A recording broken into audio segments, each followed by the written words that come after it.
Hello, everyone. This is the Tiff Jack Show, a podcast devoted to helping you dump the overwhelm and live the happy, because you living your best life now matters. Today is episode number 33, Stuff the Turkey, Not Your Emotions. Right. We have a lot to share about this topic, and because Thanksgiving is just right around the corner, we figured it would be very appropriate to talk about stuffing the turkey, or the tofurkey, whichever you choose. Oh, I have never tasted that. Have you? No, I haven't. But I hear it looks like a turkey. I hear it does. It could be good. Well, people say it's pretty good. I'm Jack, if you don't know already. And I'm Tiff. And we are very happy to be here. Yes, we are. It's an incredibly rainy day. Cold, rainy. Feels like a true November. And we have a little snow on the mountains happening today. We've got to get all our stuff out. Oh boy, we're looking outside and backyard. all our wall art. It is looking a little trampled on. So we've had some wind. It's been a little crazy. Yeah, but I think next week is supposed to be in the 50s and 60s again. Yeah, low 50s I saw. Yeah. So we're definitely getting a shift. We'll see. It is fall going into winter. And I do love when it's Christmas and it's snowy. I do. I think I'd be kind of depressed if I was in California or Hawaii where there's no snow at Christmas. It would be different, especially if you were raised here, lived your life here, had all the seasons, and then you go to a place where you don't really have much of a shift. Yeah.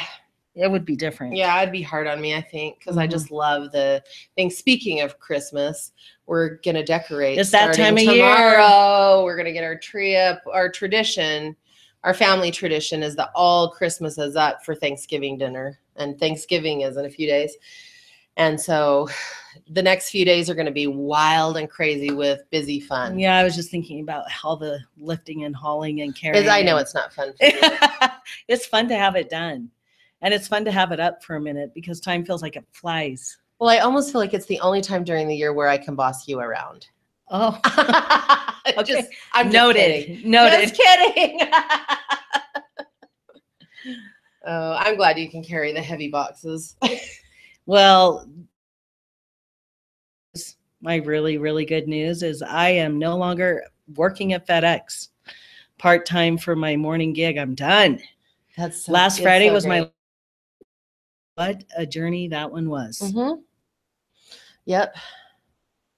What about Were you going to ask me a question? Well, I was just thinking about the journey of what to us because you were getting top surgery and we heard that they covered transgender benefits. And I was like, hey, maybe you should go work at FedEx because I hear they do this. And we were really trying to figure out employed and we really needed benefits with Obamacare, and we were looking and the thought came in, and we have a really good friend that works for FedEx, and she let us know that it's a really fantastic part-time insurance to get really good benefits gig. Like they'll pay you full benefits, working as little as 10 hours a week. Yeah, and so that's what I did. That's what we did. They didn't cover my top surgery. I know, we ended up paying all those thousands of dollars in cash anyway. And they ended up covering all transgender benefits a month after your surgery. Yeah. Which I just thought was also what I thought was interesting is you were working in a man's world as you were transitioning from Susie to Jack. Yeah, I don't think I could have picked a more challenging place to transition. It's pretty much a man's world. Yes, FedEx, but it's pretty much a man's kind of place, I would say. And Shar, giving you a little shout out to Hi, Shar. I know you love our podcast and I know you listen to it while you drive your route. You are really quite a powerful woman. I know, and you've been there for so many years. Yeah. I just think you are amazing. Big deal. It's a big deal. But I would have to say, while I was at FedEx. And Sheila. Hi, Sheila. Hi, Sheila. We love you. All the way. The happy, Sheila, sweet the bright, angel. shiny, happy spot at FedEx. Yes. And our close, good friend, Kelly, who was why we even got.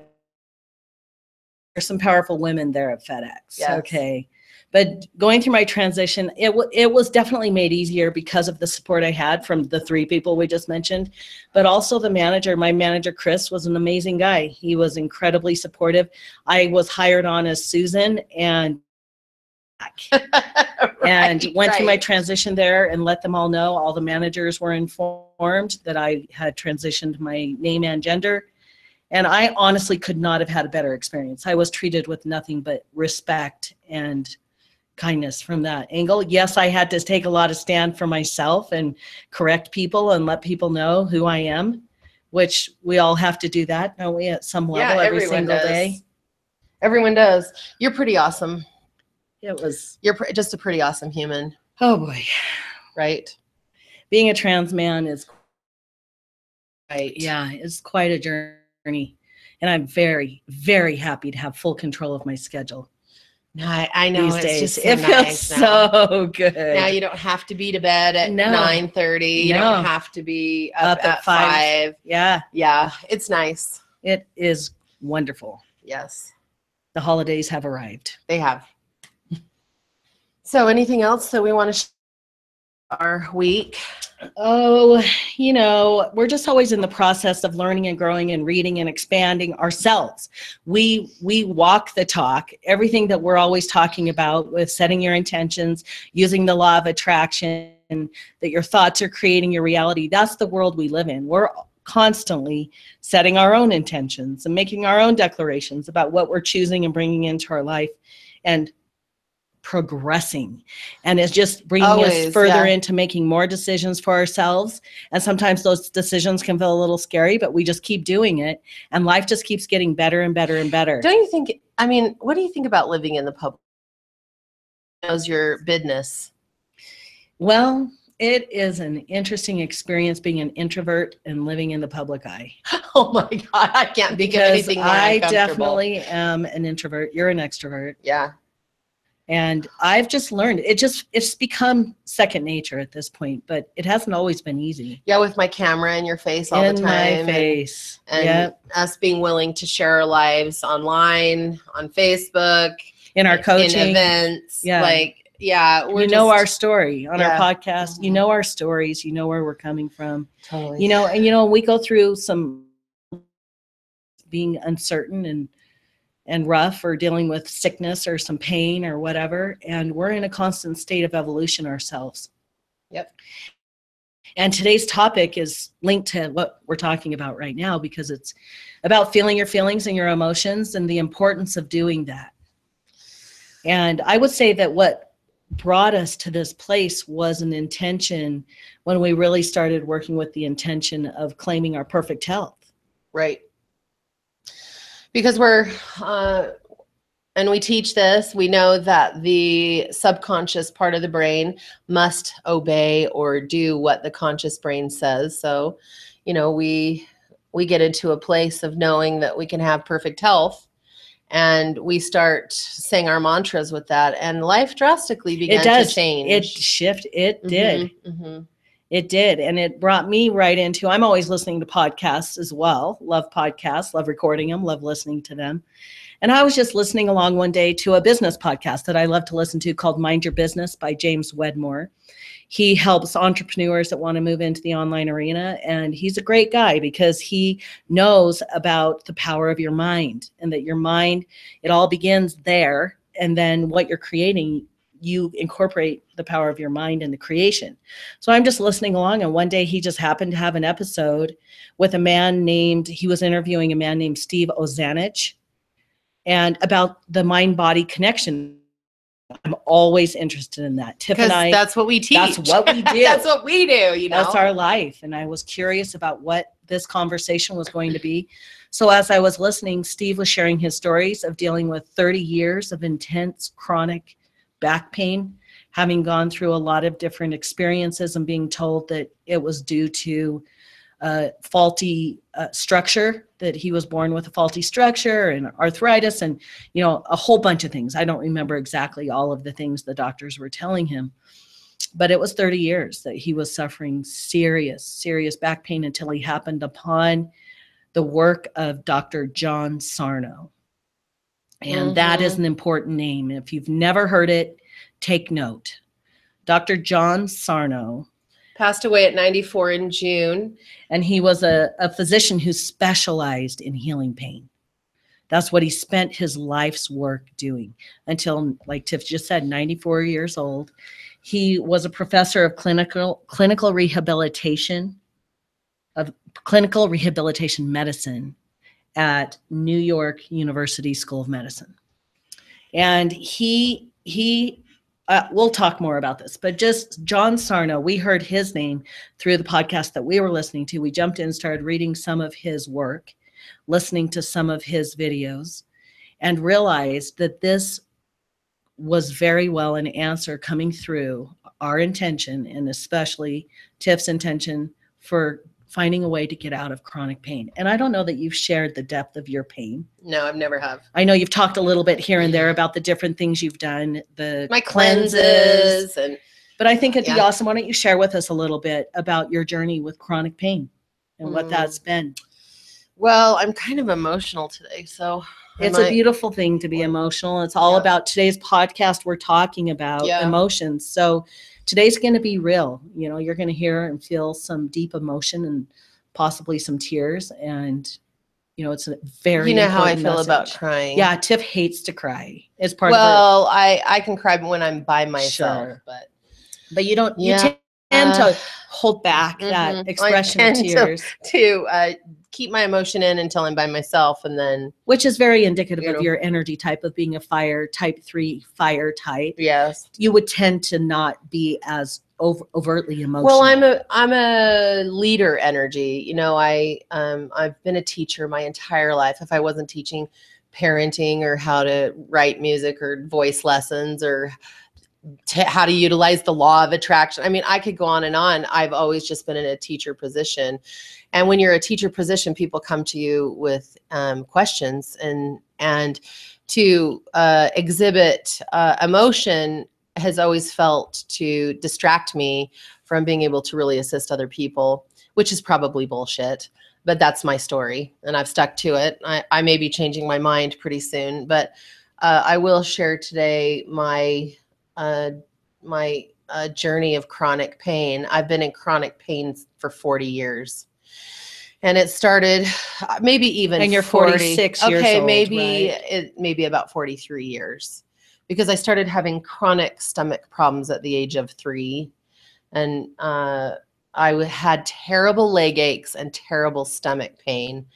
My mom was always giving me tons of Tums or Mylanta or other things and rubbing my legs, and I was always crying from chronic pain, and it didn't stop.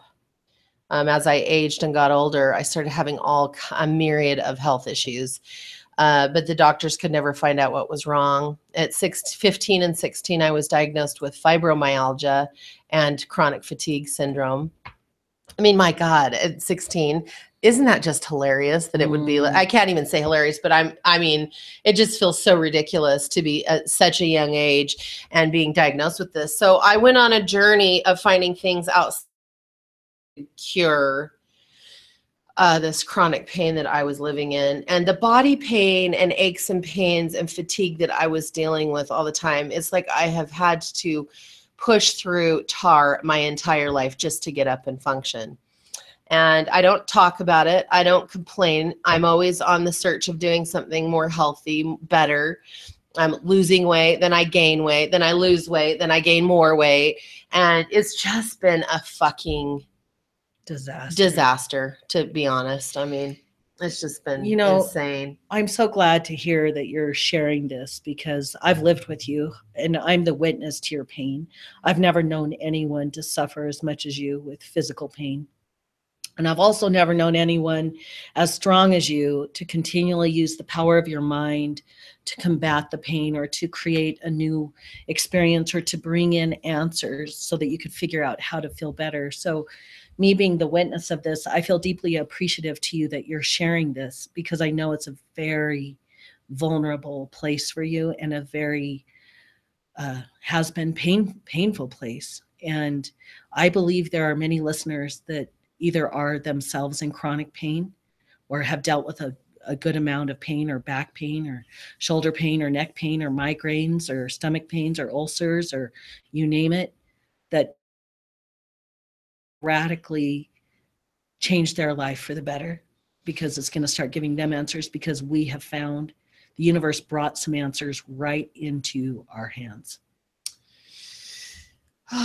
So okay. You were sharing about your pain and talking about your pain journey, and I didn't want to interrupt your sharing, but did want to share that. You know, when I was 16, I went off of sugar, anything that had sugar or yeast in it, because I went on a candida diet. So I was taking 16 prescription pills a day for 2 years to kill candida. I was eating no sugar, no yeast, nothing that would make yeast grow. So pretty much I lived on Jell-O, wheat, Triscuits, Velveeta cheese, things that weren't that healthy, but a lot of my pain disappeared and I became very thin. And then I moved from home because I went to work at a playhouse as an actress and singer. And I started eating sugar again, and immediately I started feeling sick and having problems again in my body. And I'm like, oh, if I could just get back off of sugar, I'd be fine. So I spent a lot of years after that gaining weight. And the first 8 years of my marriage, my first marriage, I was in bed for 8 years with horrendous depression, anxiety, and I got up to over 300 pounds, and it was just not good. And I was always on a search for something new, and some new diet, some new this and that, to move up several years. I did heal some pretty profound illnesses when I was young. I had internal bleeding for 2 years and used my mind to heal that. And I was also diagnosed with bipolar disorder and a bunch of other stuff. Healed my brain in that way as well, even though therapists and stuff say, oh, that's impossible. Well, they can all kiss. I'm living the dream at this point, other than my chronic pain. And being a coach and a teacher and being in the public eye, you know, we have created quite a marvelous life experience for ourselves. I came from poverty, illness, all kinds of things, and I've healed a lot of things along the way, and I'm no longer living in poverty, and you know, we're living our mission or dharma.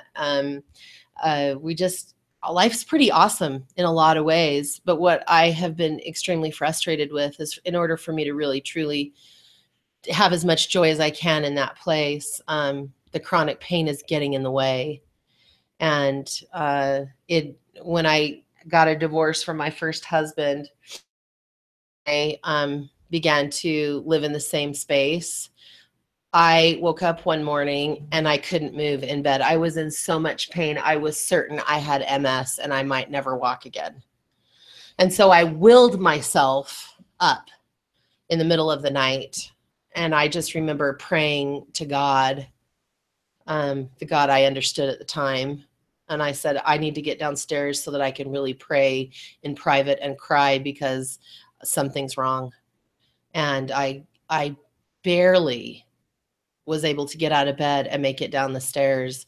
I was in so much pain. I fell on the couch and I was like, oh my God, what is happening to me? And then I started doing all this research on MS. And I'm like, I've got all the symptoms of MS. And I went on this intense diet where you had to eat all this stuff. And I began to feel better somewhat. But then because I'm like, my God, I'm not having any joy in life with just eating salad, like 6 huge bowls of salad a day to get all the things I needed for my body to feel well. So I started eating other stuff. But even then you still had pain. Oh, tons. As you were doing. And you would have a relief here and there. Yeah. It would shift and change and get better and get worse. Yep. And it was so frustrating to see that nothing was fully the answer. And then I went on a diet and I ate baby food for 4 months to heal my celiac and my dairy allergy.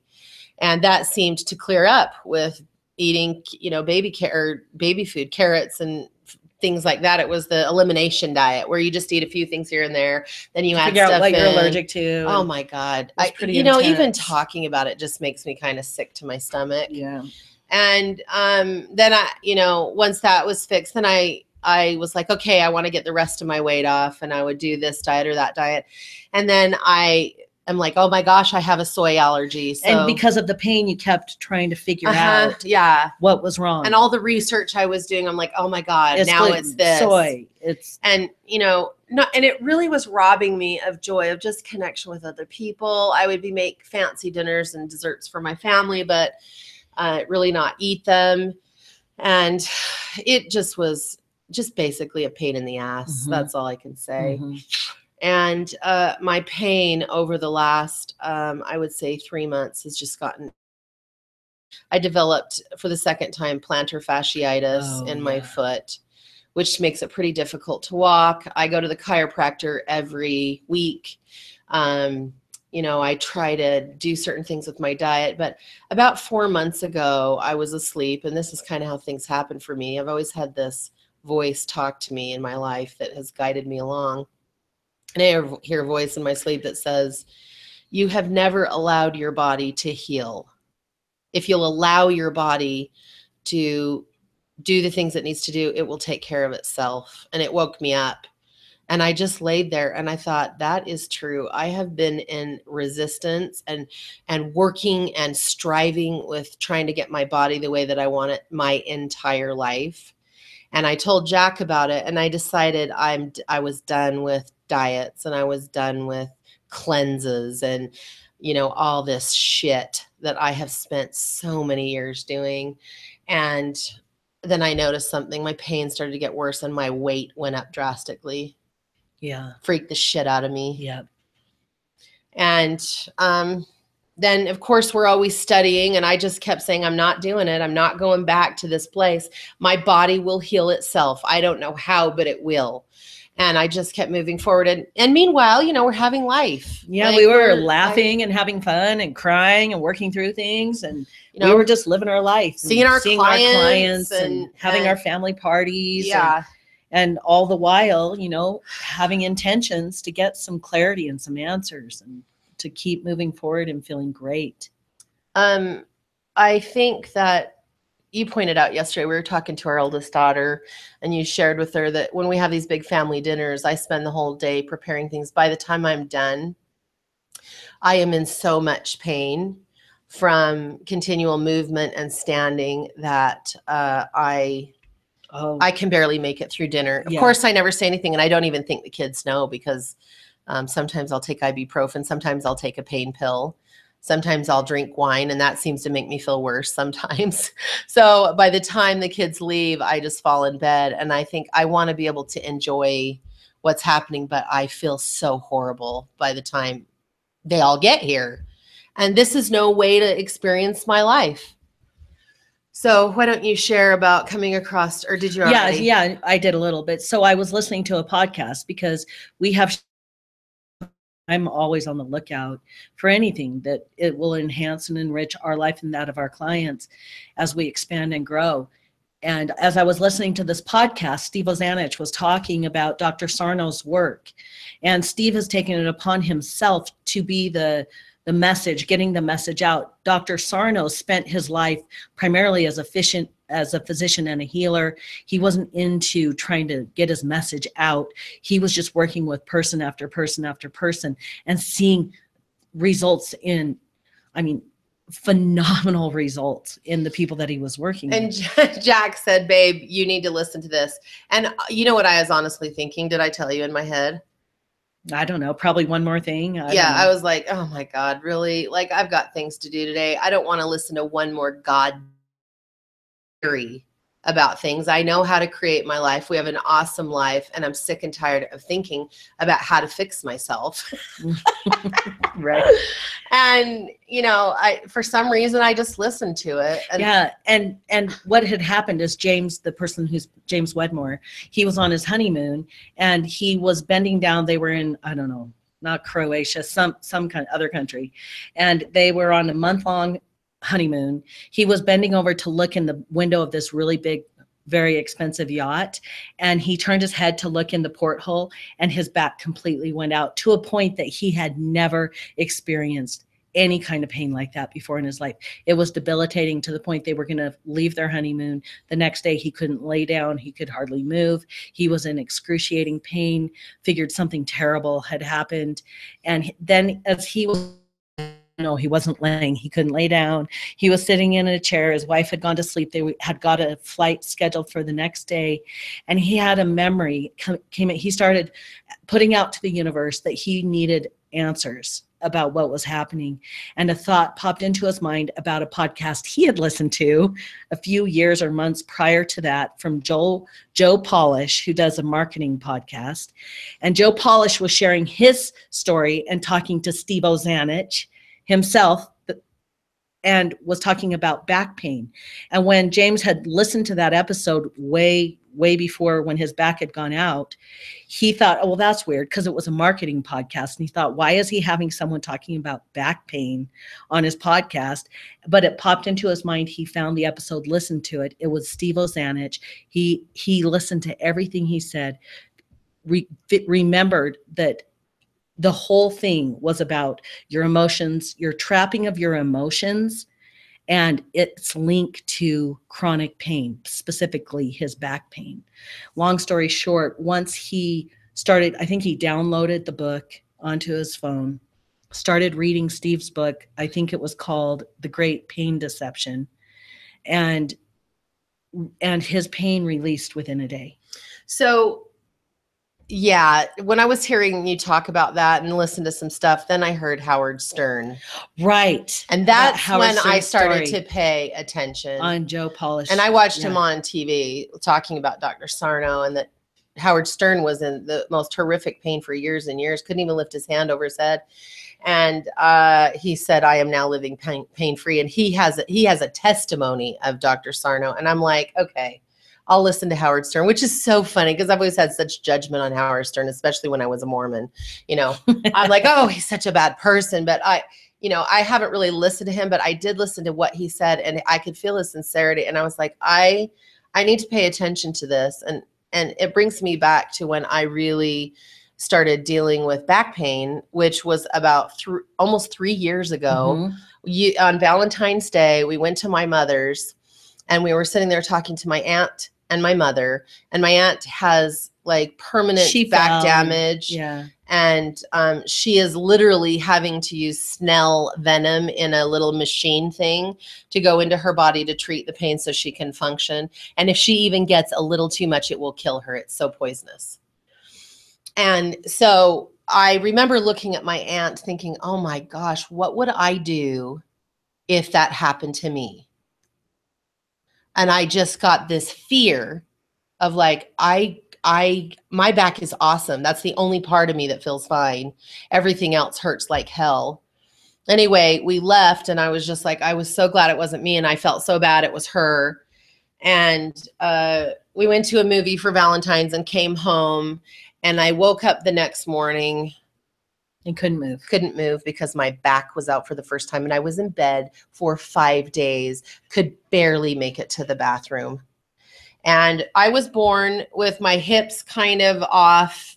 Well, I was almost had spinal bifida. So I have this like deformity in my back. My ass crack is like 2 inches long, where it should be longer. I have these holes in my back. It's all true. But they're covered at the bottom of the hole. The skin formed over, so my spine didn't grow out. So my feet were backwards. Like I had some issues, and they got fixed by a chiropractor when I was young. Fine. And I have a lot of gratitude because they tried to get me. You wore casts on your legs. Yeah, which changed everything. So I'm like, yeah, I've got these hip problems, and that's why this is happening. And for a year, I would get these terrible spasms, and I finally was able to get out of bed, but the pain never left. And I've been dealing with it for 3 years, almost 3 years. And that was when I was like, okay, I really need to pay attention to this. So the gist of this, and I'm sorry for such a long, description. It's important. But the gist of it is that, and I did not know this. It's a little hard for me to admit there's something I don't know about the world of the unconscious, because this is what I've spent my life studying and teaching, that your unconscious brain will store negative emotion, anger, rage, all kinds of things, store it in a private place in your unconscious brain that will not be known by you because you have repressed it.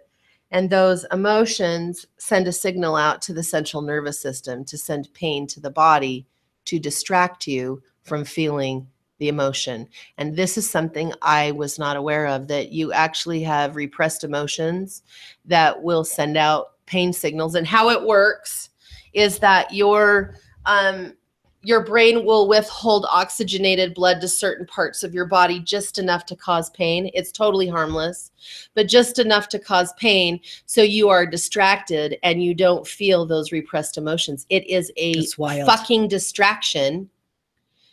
And when I read that, I think I almost started to cry because I was like, what in the world what is repressed in me? What am I holding on to? What could I possibly be holding on to after all this time? I have become very masterful with my thought process to create whatever it is that I would like in my life. And I had a hard time believing. And so I just said to my unconscious brain, I just said, I'm willing to see. I'm willing to see if there's something down there that I am not aware of. What were you going to say? I don't remember now.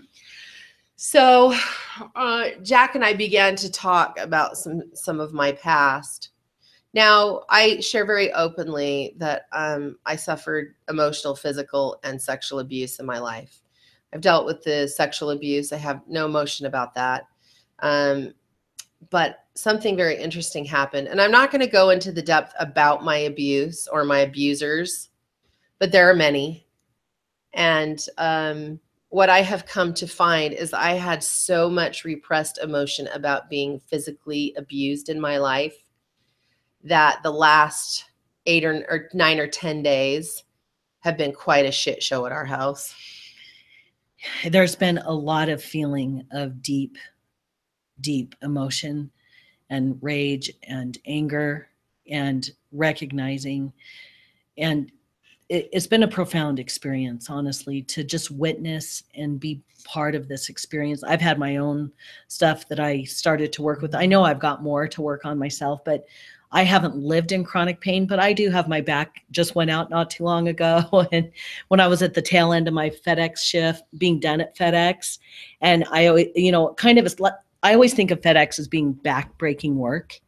It's a fucking hard job. Yeah, okay. Right. It is. Being a courier or throwing packages, it's a hard job. It takes a lot of physical endurance to have that job and to do that job. It can be very painful, honestly, when you have to get 107 pounds safe up to the top of the steps, and it's so awkward that you can't grab the box, you can't get it on your dolly because it's so heavy, you can't tip it back. That's when you're like, okay, this is a back-breaking job. This can be very intense. So my back goes out. Mm-hmm. I have low back. I get a back trauma, and then I get a hip thing. And we had already started talking about this, so I realized and understood what was happening, and I could really just process some of my anger and rage about that. But so Tiff, as she was going into the depth, I've heard her talk about being abused and coming through her youth and childhood with very intense abuse, but she always seemed pretty fine about it. She just kind of talk about it and say, yeah, it happened, but didn't show a lot of emotion. But there's a part in every little person that stores up. They don't know. You don't know what to do.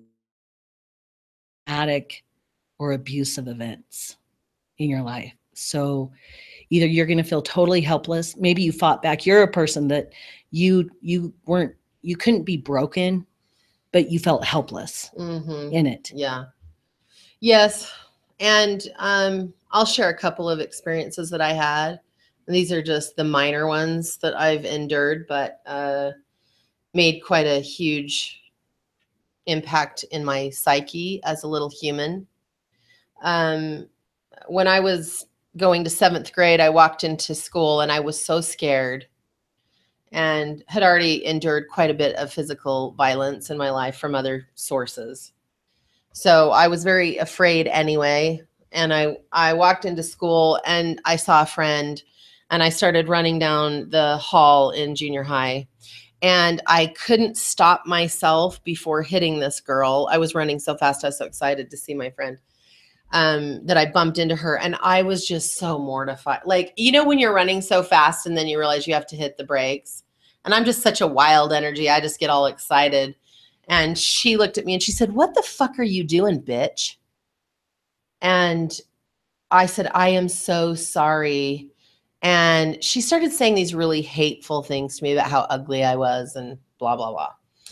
Anyway, I was traumatized just from that encounter with her. But for the next year, every time I'd come to school, she would hide somewhere in the hall and she would jump out and hit the ground running and do things like slam into me, and my books would fly and I'd hit the ground. And there, more than one time, she'd walk up to me and push me against the locker and punch me in the face and say, "You're so ugly, bitch, hit me." And she'd punch me in the face as hard as she could. And she'd go, "Come on, you stupid bitch, hit me." So that's just one of my bullying experiences. It went on for a year. And as you can imagine, I developed quite severe PTSD, and I never did hit her. I was so traumatized from her, the way she was treating me with such hatred.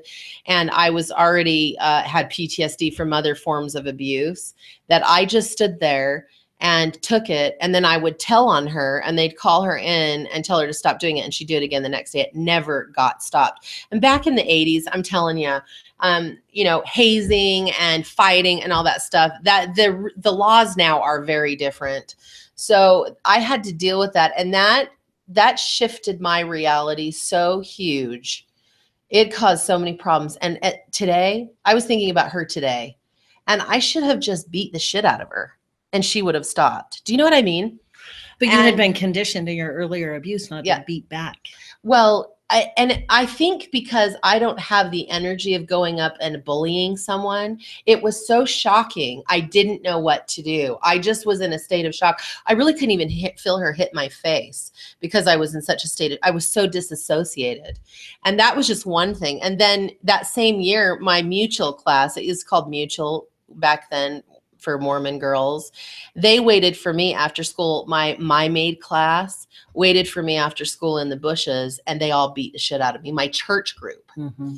And those were just two of hundreds of experiences. Okay, so my point of attraction was I'm a piece of garbage and I'm going to be hurt by people, because that's the experiences that I was having. And I kept attracting that just because I had no idea at that time and age that my point of attraction was that I will be abused. A lot of people that are abused, you know, attract many experiences that way because that's what they believe their life will be.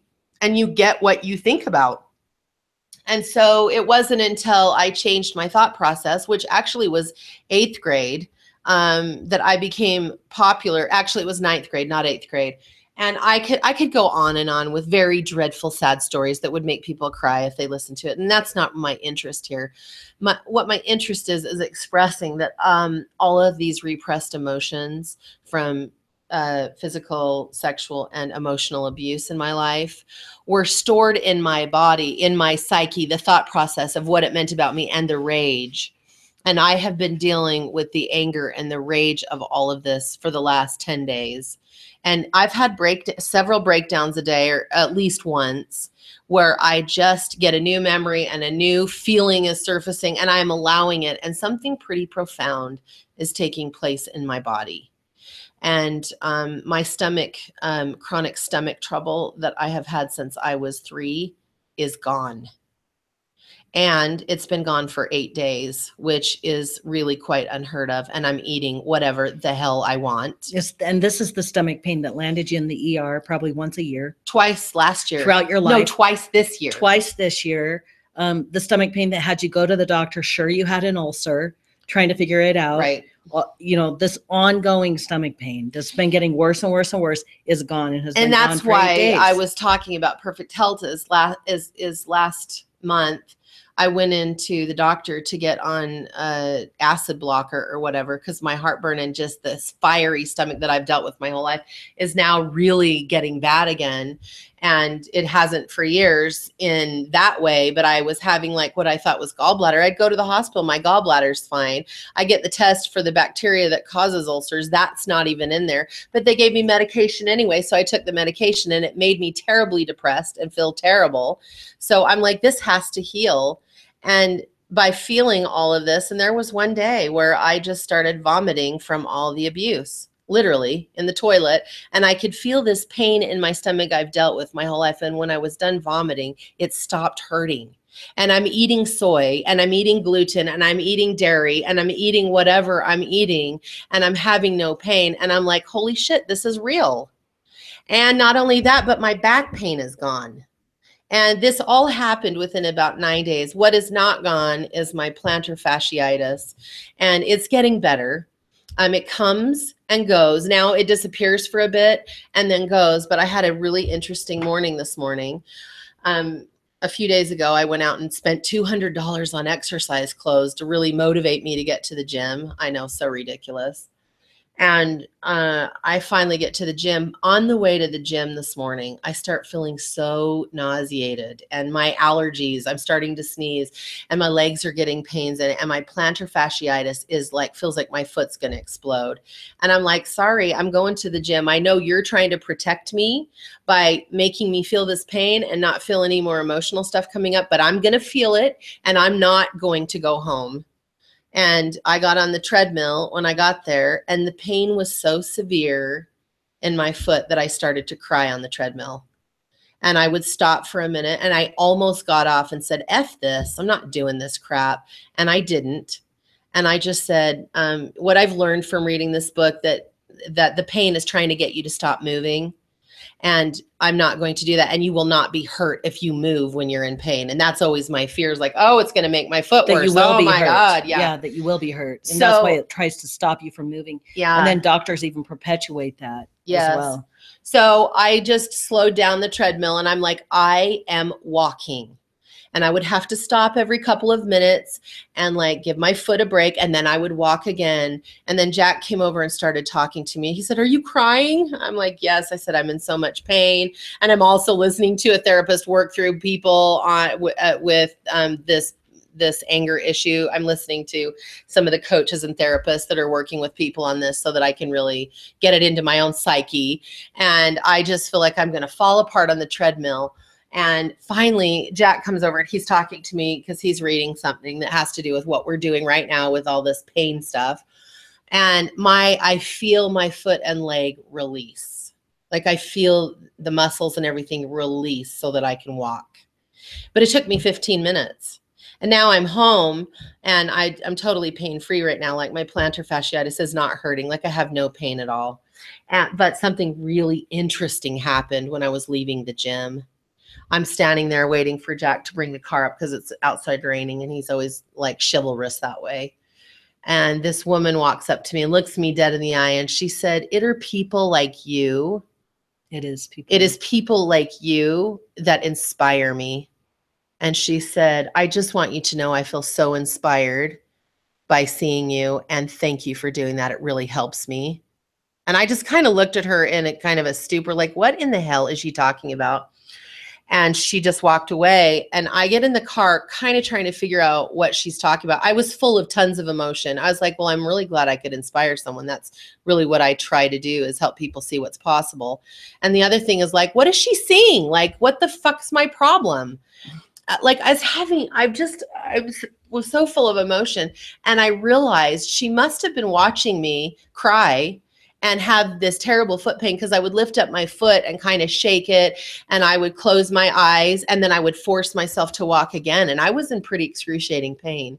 Because you knew it was just your body. Yeah, it's just my mind. To distract you. My mind sending a message that, oh, you shouldn't be moving, and I don't want you feeling any more of these dangerous, repressed emotions.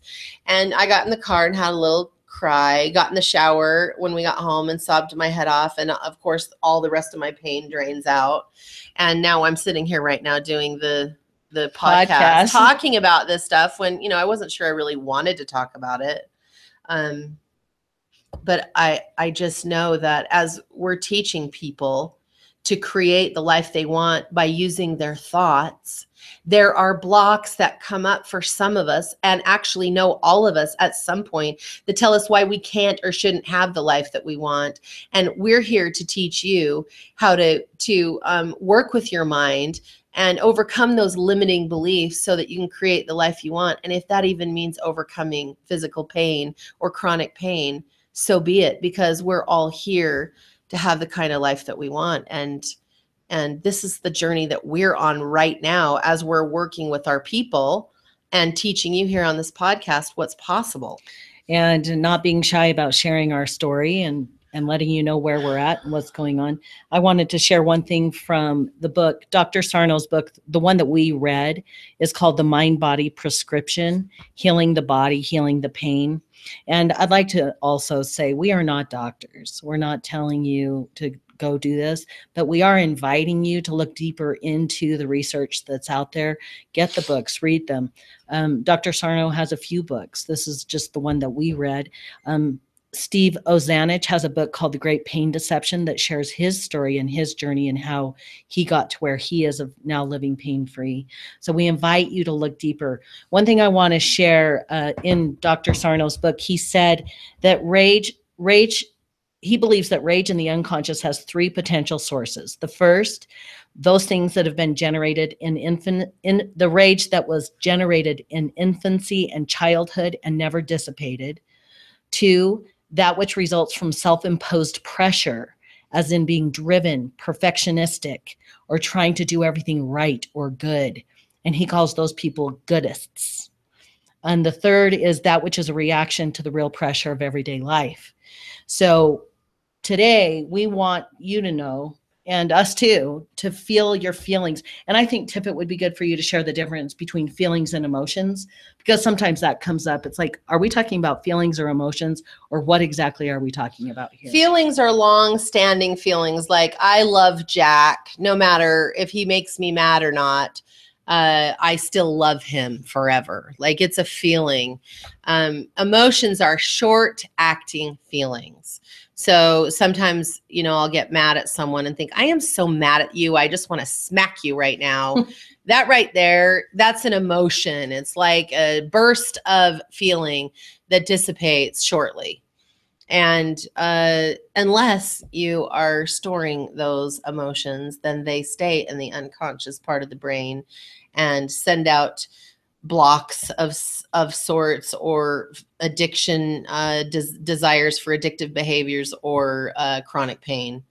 And it's because they have not been felt, honored, and released through the feeling process. Where I feel like we are very helpful to people is that we spend our lives teaching people how to create the life that they choose by using their thoughts, and how to remove the blocks. Even a step further is now that to know that there are stored emotions, repressed emotions from sometimes trauma, sometimes from trying to do everything just perfectly.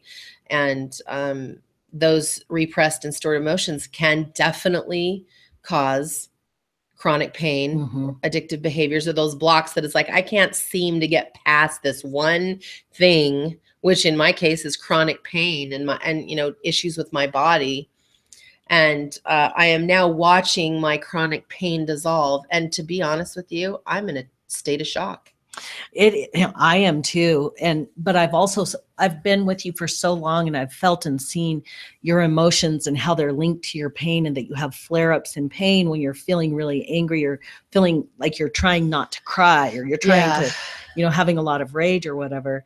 And so I knew there had to be a connection, but it is such a profound gift that there was someone that lived on this planet that spent his life getting to the bottom of this. And he literally did. And he has been ostracized by a lot of the doctors at the New York University. I know he ate lunch alone most of the days, and because the other doctors literally would have nothing to do with him, because of the fear of losing their ability to make money, or whatever their reasons are. Well, this Mind-Body Prescription book, it has scientific proof and evidence in it that our pain, many people's pain, is from the mind. Like, I would really suggest anyone that's dealing with chronic pain or even just shoulder pain you can't seem to get rid of, or lower back pain, or aches and pains here and there, Grab the book. even stomach problems, PTSD, all kinds of stuff. If you'll read this book, I think you will be amazed. And you know what I loved about it is that he said about 88% of people that read that book, when they're done reading it, their pain disappears because of the power of knowledge. To know that your body, your mind is sending a sensation of pain to various points in your body to distract you from the painful emotion of rage, or separation, or rejection, abandonment, those kinds of all things. those things. So that was kind of a heavy podcast. It was a great podcast, very important. Well, journey continues to expand and grow, and there will probably be a day that Tiff gets on and says, can honestly say I'm pain-free and living a new life that you had never lived. I do believe that's coming. And if you have any interest, again, it's Dr. John Sarno. Look up his books, look up his research. It's phenomenal. Steve Ozanich is a writer and a coach. He's carrying the torch. He is to keep this message alive. After Sarno has passed, he's got his own book. So, hey, life is exciting. It is. It's our pleasure to share our journey with you, and we appreciate you. Thank you for being here with us. Thank you for being a listener. Thank you for sharing us with your people. If what we're saying is making a difference in your life, we would love it if you could jump onto iTunes and leave a review. If you already have, we thank you for that. If you've ever been interested or curious about doing life coaching with us, that is our specialty. And we incorporate everything we're always bringing into our own experience, into our coaching, and expanding the experiences for our clients. To do that is very simple. You can jump over to our website, tiffandjack.com, or on the show notes here, there will be a link. Also, I wanted to tell you, in our free gift, which is called Relief in 30 Seconds or Less, we give you a PDF of feelings, so you can start to really get to the bottom of your different feelings that are leading to these emotions, of the deeper emotions of rage or anger. And that's where your health and happiness really will come in. And don't forget, the universe has your back. What you want wants you. Your thoughts are creating your reality. And even this, your pain is linking to your what you're feeling and your emotions and thinking about yourself because of it. So don't give up. Keep on keeping on. We're here to make your day a little bit brighter. And don't forget to eat dessert first. Because life is meant to be devoured. We're Tiff and Jack. And we will be back.